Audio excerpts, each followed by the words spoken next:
Pemirsa, gudang teknisi AC milik Misbahul Munir di Jalan Pondok Indah Raya Pemecutan Kajen Pasar Utara disatroni maling.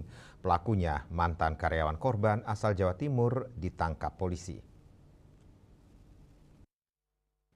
Kasihumas Polresta Denpasar AKP Ketut Sukadi Senin 23 September menjelaskan korban kehilangan beberapa rol pipa tembaga AC senilai 6 juta rupiah.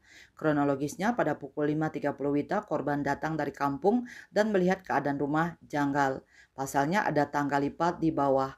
Selanjutnya korban mengecek barang-barang miliknya dan ternyata beberapa rol pipa AC disimpan di gudang hilang. Tim Opsnal Polsek Denpasar Utara dipimpin Kanit Reskrim Ibda Kade Astawa Bagio menindaklanjuti laporan kasus tersebut. Hasil pemeriksaan saksi-saksi, polisi berhasil mengidentifikasi pelakunya yaitu Ratno Adiono. Selanjutnya petugas melacak keberadaan pelaku dan berhasil ditangkap saat sedang istirahat di kamar kosnya Jalan Raya Sesetan, Pesanggaran Denpasar Selatan. Selain itu polisi mengamankan barang bukti 1 rol pipa AC dan uang 1,5 juta rupiah. Saat diinterogasi pelaku mengaku melakukan pencurian dengan cara buka kunci gerbang. Selanjutnya masuk ke gudang dan menggunakan tangga lipat mengambil pipa AC tersebut.